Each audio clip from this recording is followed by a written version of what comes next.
Hey there again, it's Rod Wilson with the Optimized Real Estate Podcast. Thanks for joining. Today I have Brett Jennings. He owns his own brokerage, but he's a long-time real estate professional. You may have heard of him. He's got a book out there. He's just a stud out of the Bay Area in California. Couple things we cover. He has this system that he basically designed over many years on how to maximize the exit value of real estate. Obviously uses it for his clients. He works with a lot of investors. He's a developer himself.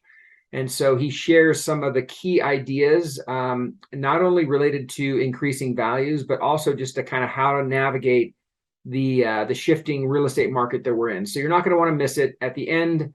And this isn't a marketing ploy, but at the end of the discussion, he actually is going to share a white paper that will make it really simple. Some of these keys are simple. Actually, it seems like some of the better ones are the easier ones, but there's some very compelling ways. And just to share a couple little snippets, one is just how to basically double your exposure online. The other one is how to test your pricing strategies. Hey, Brett, how you doing? Great. So everybody, I'm on with Brett Jennings, and what I was going to share to do a quick intro is just kind of how we met. And so Brett is a longtime, realtor, owns a brokerage, was an investor. And when we met, it was kind of the craze of the short sale, foreclosure craze. And I was always really impressed by how you had this, you had this big team. You guys were doing just a ton of marketing, tons of leads. You were doing negotiations, you were doing, working with investors, putting out, great products, selling that product. And so, you just had this whole machine that was just like super fine tuned. So anyway, that's when we met post financial crisis. And anyway, I thought I'd get Brett on, and we're nothing near that today, but definitely dealing with a little bit of a shifting market. And I thought it'd be good to get on and get some of your thoughts and feedback on how to navigate it. Yeah, no, absolutely excited to be on today.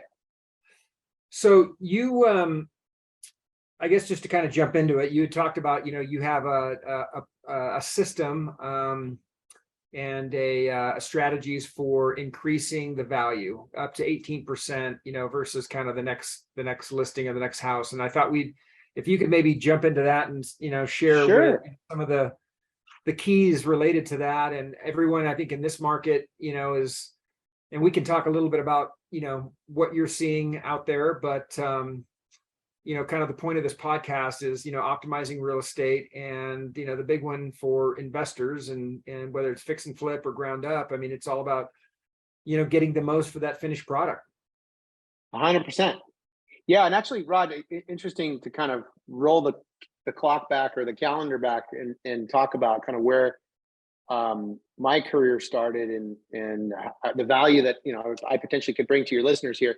Because I started the business, my real estate career. I sold a business before getting into real estate, and I worked in financial services.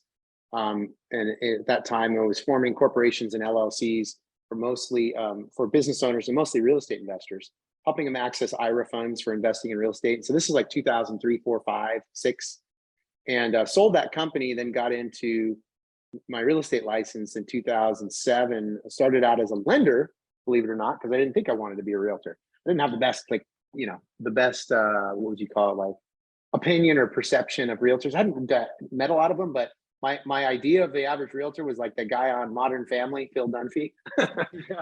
I'm like, I don't want to be a Phil Dunphy. So what happened was, though, I started out in the lending world, and as chance would have it, I'm about 3 months into that career, and my wife's 8.5 months pregnant, and then Bear Stearns collapsed, right? So that was the first domino that fell that started that whole thing. And at the time, I had built a pretty solid book of top realtors, because my mentor in mortgage said, hey, look, if you want to do well in mortgage, you need to network with top realtors. Here's the list of the top 100. And I went out and I actually met with 42 of the top 100 agents in the county. And my perception of realtors changed. I'm like, these top agents, at least, they were smart. They had good business sense, good lifestyle. Well, these guys aren't bad. So what happened, Bear Stearns collapsed. And then I'm kind of like, what am I going to do? My wife's 8.5 months pregnant, couldn't get loans done if you were brand new in the business. Right. And one of the top realtors I worked with said, hey, I think you would do really well in real estate. Why don't you join my team? And so that's where it started for me. He left the business in 2000, at the end of 2008, to go become a builder developer and build houses, which wasn't a great time to do that. But it put me on a track where I had to figure it out on my own. So my second year in the business, I started doing short sales. And as luck would have it, in the previous business I brokered a few hard money loans here and there. And I had to take a property back. So I knew the foreclosure process.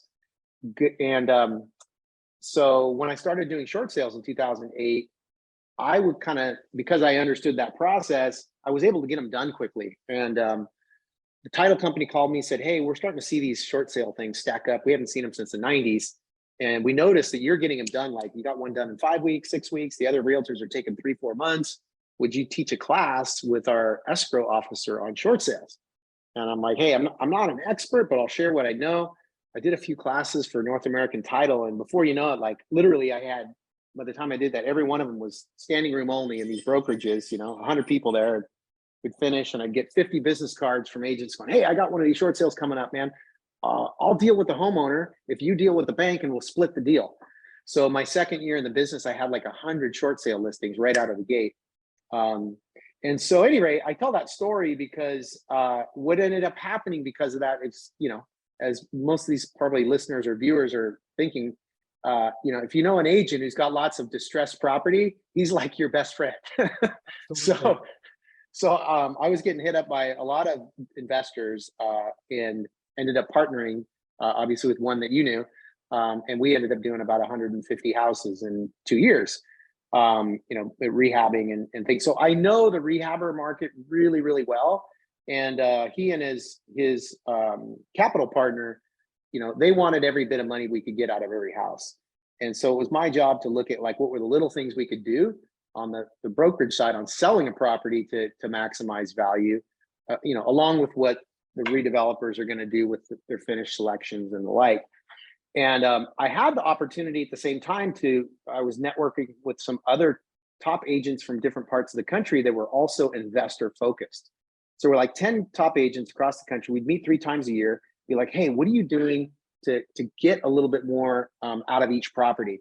And so we did a 2-year project together. We'd meet 3 times a year. We'd usually do something fun for half a day, and then we'd lock ourselves in a hotel conference room for half a day and be like, what's the 3 best ideas you've implemented that are helping getting your investor clients more on the exit? And out of that came 100 factors or variables. And so we built a process. I know this is a long story, but the net of it is this is amazing. I mean, that's like,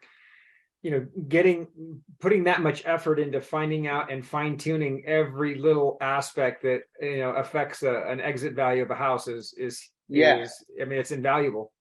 Well, that we came up with about 100, and to simplify this conversation, and we built them into a process. So we have a market proven process to sell a home for up to 18% more than the methods of traditional real estate.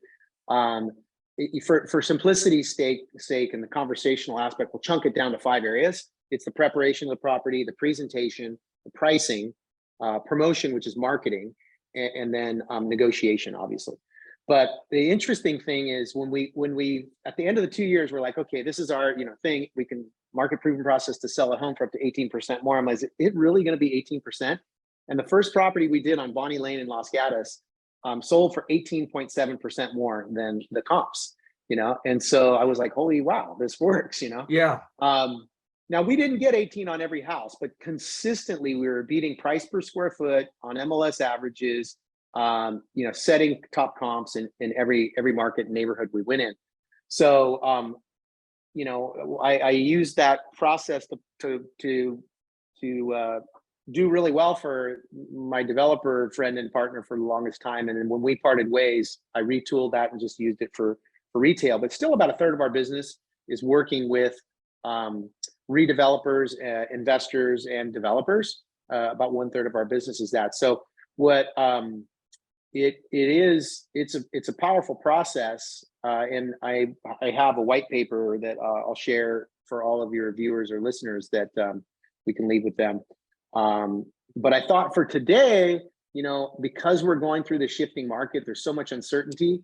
I could unpack, you know, a few of these key principles, because I think for our viewers, you know, navigating the next, whether it's 6 months, whether it's 18 months, or whether it's 24 months, that we're going to be going through these choppy waters. I thought that maybe would be a good thing we could dig into. That'd be excellent. Yeah, dive in. Okay, cool, man. So, yeah, so when we talk about, there's you kind of seven key factors to, can you see my screen now? I can. Hold on a second here. Let's go slideshow. 7 key factors to thrive through this shift for investors. You know, obviously the first one is going to be to tighten your buy box. What we're seeing in Santa Clara County is, or Bay Area is our core market. So we're in Santa Clara, San Mateo, and Alameda County. But tightening your buy box. What we're seeing in Santa Clara County is, we're recording this now on July 29th. Santa Clara County price per square foot is down about 8%. There are pockets that are down 10, 15%. You know, where we're seeing some sales occur 10 to 15% off of peak prices that we saw back in April. But tightening your buy box, you know, by 10, if you're really conservative, maybe 20% from where you've been underwriting, obviously would be kind of the first step. But going beyond that, what I want to mention, number 2, would be to don't skimp, right, on preparing your property for market. Hey, so this is a big one. So I don't want to, you know, glaze over this one. The first one though, when you say tighten your buy box, the 20% is basically if you were underwriting at a certain, you know, percentage off of, you know, ARV, you're just saying increase that by 20%. Well, 20% off the peak prices right now. If you're going off of current comps, I would say you're safe. If you're recent comps, you know, you're underwriting an additional 10% margin off of current comps. Makes sense. Okay. Yeah. Cool. But number 2 is, and this is kind of counterintuitive, right? Like if you buy something and, you know, and when we talk about number 1, like narrowing your buy box, also narrow your timeline, right? Like your exposure to the market. You know, if you're looking at something that's a cosmetic fixer versus something you got to add a bed and bath to, and, you know, it's going to, instead of being a 4-month project, it's going to be a 9-month project.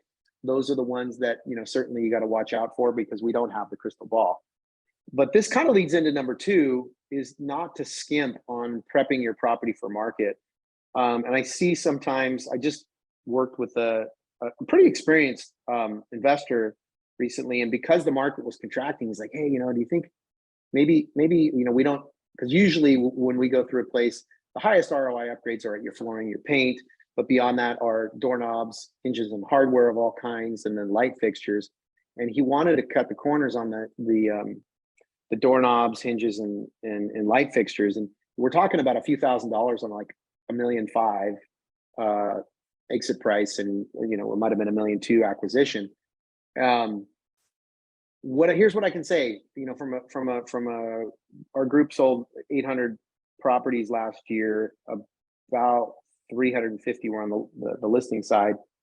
And in this market right now, when the market shifts and you have more inventory, buyers get picky, and they will turn their nose up at a property for the stupidest thing, even if it's something that, you know, is relatively either easy or inexpensive to resolve or address.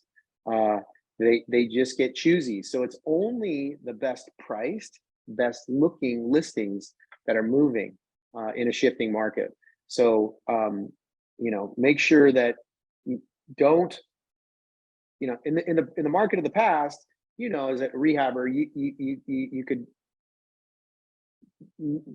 create your scope of work of what you think you're going to do for your improvements, and then you're making those decisions. Well, you know, should we demo that extra bathroom that all the other bathrooms have been done? You know, maybe should we remodel that bathroom or not?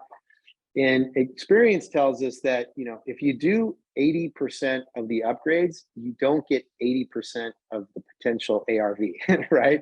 You might Absolutely. get 50%. And so agreed. the same Yeah, thing. totally agree. Sorry to interrupt, but that's a big it doesn't work that way. It's not like a linear thing. And Not a linear thing. yeah, and I've in fact, the listeners, if you're watching prior videos, you'll hear that I preach on, you kind of try to check all the boxes. There's certain boxes when you're doing this that you cannot skimp on, because and it in a tighter market, you're trying to spend less and maybe complete it faster. You get sucked into wanting to cut those little corners. They could just kill you on the exit. Yeah. In a regular market, you might it shaves off, cuts into your margin. But in a shifting market like we have now, the house property just won't sell, and that's the last place you want to be. Days on market is not your friend in a declining market. So that would be kind of the second key principle is don't skimp on that property prep. The third one, you and I talked about this, Rod, before we started jumping into the podcast here.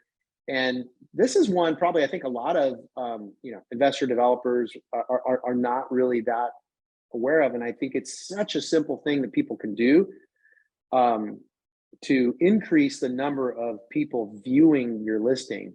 And in a shifting market or declining market, like getting more people to your properties is the name of the game. And it's something as simple as twilight photos. Again, this is probably $150 more in the expenditure. You can talk to your realtor about having them pick it up, but if not, pay it yourself. And here's why. Twilight photos, until and most realtors aren't even aware of this. You do twilight photos on a property. We used to only do it on luxury properties. It dramatically increases the click-through rates. And so what I did, I'm showing here on the podcast on our video, a screenshot of the back end of Zillow for our listeners. I'll walk them through it, but it shows 3 properties and how much traffic they're getting. The first property has some daytime pictures, and it's got 270 views. You look at the property with the twilight photos and it's got 403 views. So almost double.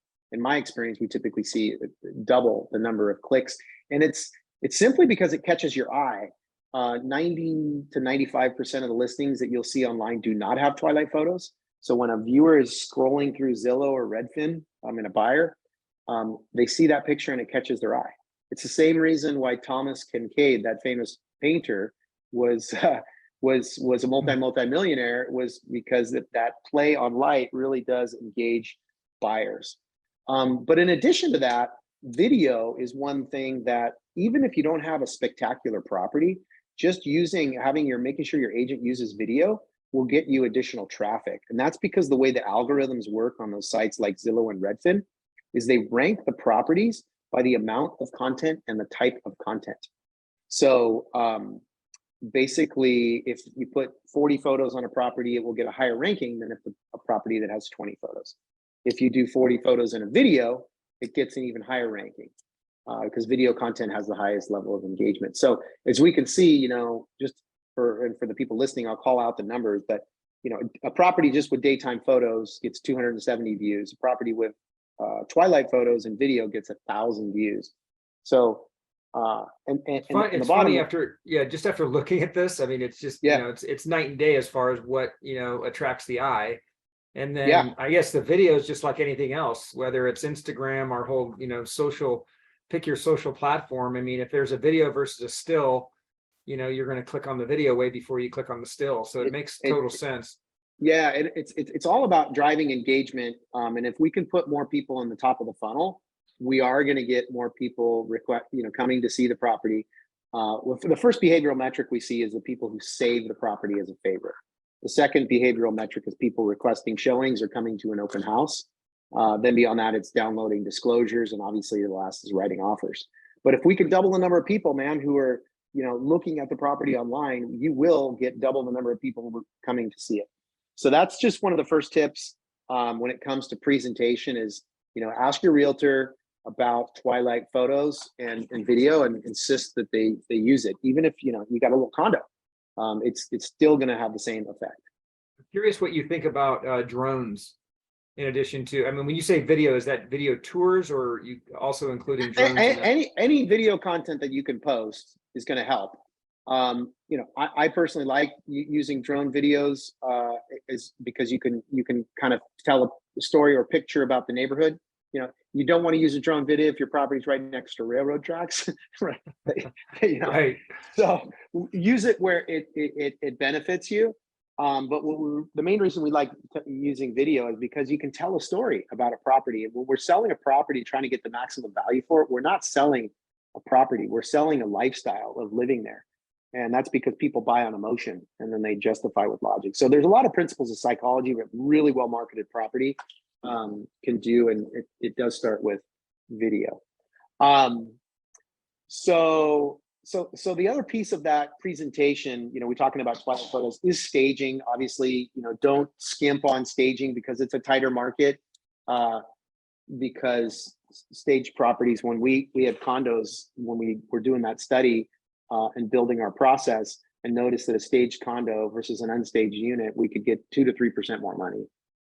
So don't skimp on that. I mean, at the very least, if for some reason you can't stage it, do virtual staging. Ask your agent about virtual staging for, I think it's like, $30 to $50 a room. They can get those photos. That's a good idea. I made the mistake. The only downside about that, Rod, is that it's like, go ahead and share what you're going to say. But well, with the staging, I've learned the hard way because I have, skimped a little bit on staging. You get a project, you spent more money. People are, yeah, or they're, we'd have guys, stagers that were busy, so I didn't want to wait or whatever. So I think staging is absolutely key, because especially in this world of, photos, and the first time someone a potential buyer engage with the property, it's going to be on those pictures. And so it just, you're trying to kind of create, the lifestyle, emotion, all that through the staging. The other thing on top of that, related to staging, and I was kind of laughing because I used to, we had a pretty good outdoor patio set at my house, and every project, I would load that thing in my truck and bring it and stage the backyard as an outdoor living space. I would say probably on 10 properties, and a couple of them were like way up the peninsula. I mean, there was like a road trip, but one of my bits of advice is, stage. It's almost like you get free square footage in the buyer's mind when you make the outdoor space. It doesn't have to be, enclosed and whatever. Arbor is nice, but make the outdoor space as appealing as possible. Yeah, if you turn that outdoor space into a living space, it is almost like adding square footage. Interesting thing about that virtual staging, some of them are really good. They look great. Like where it's almost imperceptible. You can't really tell it's not virtual staging in the photos. But the challenge with it, though, and I'll share a metaphor. I'm a married guy, so I'm not a dating guy, but I got some buddy or two of mine that are divorced that are in that dating world. The virtual staging, unfortunately, will create a little bit of a disappointment for buyers when they arrive at the property. It's like people in the dating world when they see a gal on Bumble or whatever it is, and there's filters on there, and then they meet them in person and they go, oh, and they let down. So something to consider about doing staging with the letdown factor. Yeah, exactly. So that's the third thing. The fourth thing is pricing and getting it right the first time. So pricing is super critical in a shifting market, probably more than ever. I have my investor friends are, Brett, tell me what you think the ARV is on this and where should we price? Getting it right the first time is key. And so what most people don't know is that you can actually test the market and test your pricing. And the way you do that is, at least in most MLSs around the state or area or country, they do have a coming soon section. In our market in the Bay Area, they call it members only. And so we can put a property on there, and gives us the opportunity also to put it on Zillow Coming Soon. And the reason we want to do Zillow Coming Soon is because it's going to get good exposure to the public, but we can, without adding or accumulating days on market, we can start to expose it to the public and actually get some feedback as to what kind of engagement we're getting at a potential published price. So with Zillow, it will track the number of views, and it will also show you the number of saves. I mentioned, the first behavioral metric we're looking for once a property's on the market is the number of saves. It's not the number of phone calls you get, that's way down the funnel. But the first one is the people who are viewing it, how many people are saving it. If a property shows good, you've done your prep well and you staged it and the photos look good, and it's priced right, you're going to see a minimum of 3% ratio of saves to views. If it's 2% and the property looks good, you're overpriced.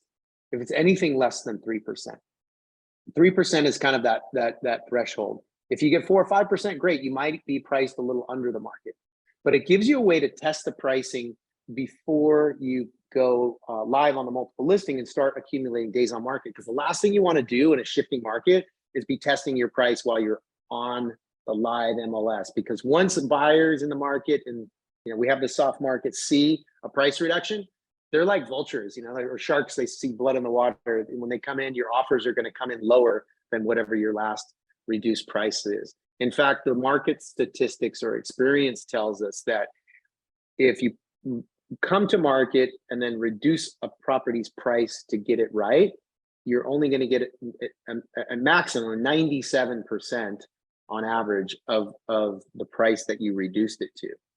As opposed to your opportunity, if you come right on the bright price when you came on, getting 100%. And that's simply for the fact, right? Buyers, when they see property with a price reduction, the narrative in their own mind is, oh, they reduced the price. They'll Right. probably go a little low. They'll probably go a little lower, They're desperate. Yeah. They're desperate. So that's a good tip on number 4 there. That's a number huge 5, nugget, by the way. And I'd be interested to hear how many agents either know of that or do that, because I agree, in an upward market, you can miss an the upward pricing. market. Yeah. You can miss the pricing. You can miss a lot of things and still do well in a softening, declining, adjusting, whatever you want to call it, market. Pricing is so huge. It's key.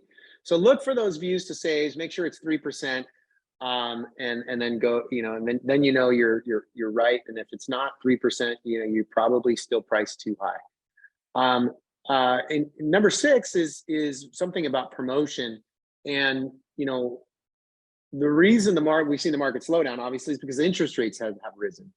But here in the Bay Area, we're actually pretty fortunate because most of the market is a jumbo mortgage market. And although rates have gone up, they haven't gone up as much as the conventional. And there's still pretty darn good pricing out there. As the time of this recording, it's July 29th. 2 days ago, the Fed raised the rates again, another 3/4 of a point.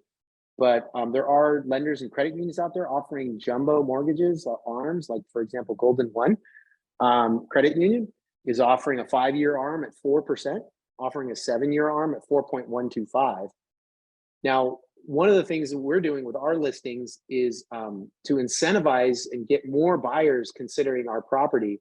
We've added a promotion, and I put the language up on the screen here, is we, in the public remarks and the agent remarks, we put in, ask us how, with the right offer, you can get a loan in the 3% range on this property. Because banks like Golden One Credit Union are offering that 4% product, and with a 1% origination fee, they can get that down a 0.5 point. On 2% origination fee, they can get that loan down to 3%. So with prices being 10% or so off of the peak, that's a real attractive opportunity for a buyer to get a home 10% off peak prices and a mortgage like they got at the beginning of the year. So that is something that's working well to stimulate buyer engagement. So something to consider for all of the investors online who are bringing their properties to market in this challenging time. Another great nugget. And the last one is, people ask me, well, where's the market, or how can I read the market? The two things that I would keep a very close eye on, especially here and I'm going to index this for our listeners who are in or around the Bay Area, is inventory and the percentage of properties with a price decrease. We use a data service called Altos Research. And we actually, for any of the viewers or listeners, I'll provide the opportunity for them for them to actually get access to these reports. But can you see my screen here, Rod? Yeah, Monday Peer Accountability Group. Oh, geez, that's the wrong one. Thanks. All right, so we're going to Chrome is what we're trying to go to. Is it Chrome? No, it's Firefox. There it is. Can you see this now? Okay, yep. So Altos Research, 2 factors really to keep a close eye on if you want to really track the market and see, has it bottomed and where and how are we trending? After closely looking at all these indicators for a number of years, there's 2 really good leading indicators on the market. One of them is here in the Bay Area. One is the percentage of properties with a price decrease, okay? And that tells us how many sellers who brought their property to the market have reduced their price at least once to get the property to sell. So currently, a third of the market has done that.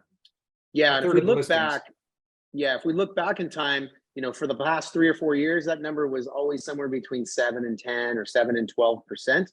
As the market started to cool down, we had the first real interest rate raises in April, and as those have accelerated, we hit 30% right at the beginning of July, and that is in fact the inflection point right when we started to see prices turn down. So this is what I would call a 2 to 3 month crystal ball in the market.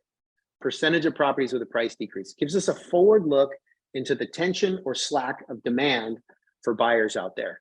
So 30% in and around the Bay Area is a key inflection point. As soon as that 30% of the sellers are reducing their price, then the market, typically the prices are going to start trending down. If you see that number get up to 40 and 50, then prices are really going to start kind of tanking a bit. But right now, for Santa Clara County, we're at 33%, so we're just past that, and that's what we're seeing. Prices are down 6 to 8%. The other one to keep a close eye on is inventory, as far as the months of inventory. In our market, inventory is accumulating. We have in July of this month, we had 43% fewer transactions than July 2021. And we have slightly fewer listings coming to market, but that has caused our inventory to kind of really jump up. We're at about 1.8 months of inventory here in Santa Clara County. And that too, it seems to be a critical inflection point. For every additional, 0.5 months of inventory, we usually will see about a 3% decline in price. So keep a close eye on inventory. If inventory starts to evaporate or be absorbed, that could be provide some support. As of right now, it does look like when we look kind of when our market peaked, as far as the amount of inventory that we've had, and we usually seasonally every year between the month of August and September is usually our peak of inventory. We start to see the number of homes that are on the market start to wind down as we approach the end of the year, and it does look like, crossing our fingers that is happening. So just something to keep an eye on there. Lastly, Rod, just wanted to say, it's great to be on your show here. And if any of your investors are interested in that process that we talked about at the beginning of the show to help maximize the value of your property, we did have a full white paper that is available for download. So all that they have to do to do that, let me start share. All they have to do that is, if they're watching the show, scan this QR code for access to both our market report. That'll take you right into your market report. Click on subscribe on those market reports, and we can get you a copy of, you'll get access to those market trend reports, as well as the 7 factors white paper. I appreciate it, Brett. That's great. And I would say for anybody who's either a realtor or investor, follow kind of everything Brett does, from the marketing and messaging, as well as all these kind of points on maximizing and optimizing real estate prices and homes Couple things as you were talking, I was thinking about, is there such a thing as a balanced market? And if so, what does that, like, months of inventory typically look like? Great question.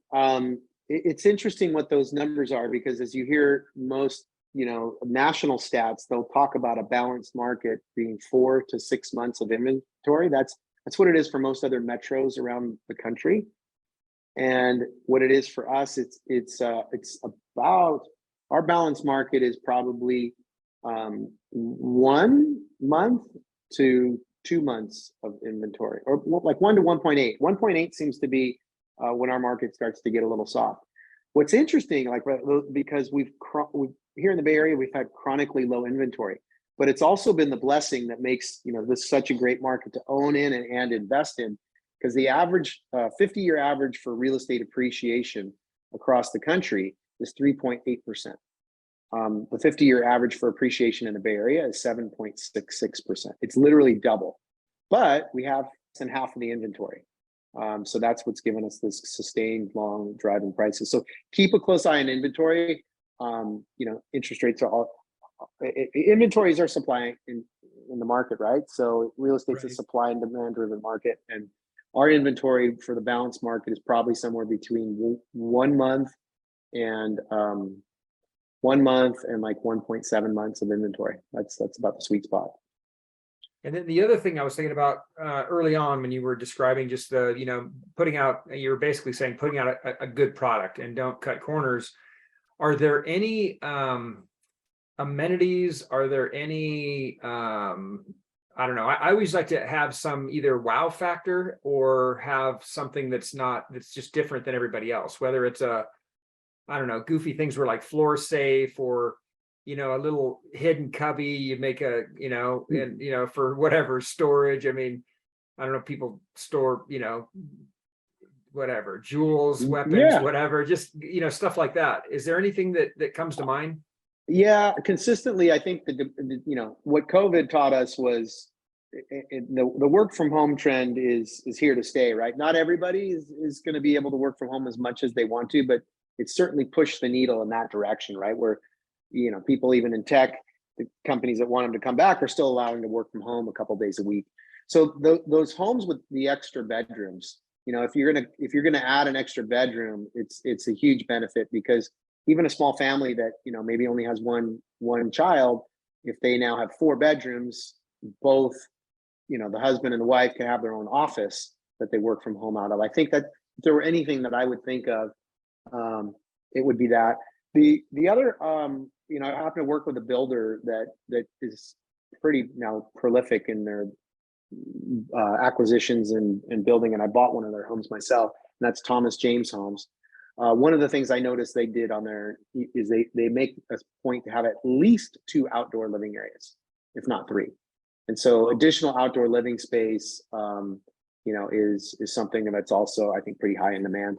But the floor safes and things like that, I don't know if that's so much it, at least what we see from what our buyers are looking for. But the indoor outdoor living and an extra bedroom whenever possible. Even like taking a shed in the back and finishing it out with drywall and calling it a Zoom room or a yoga room, will be a good value add.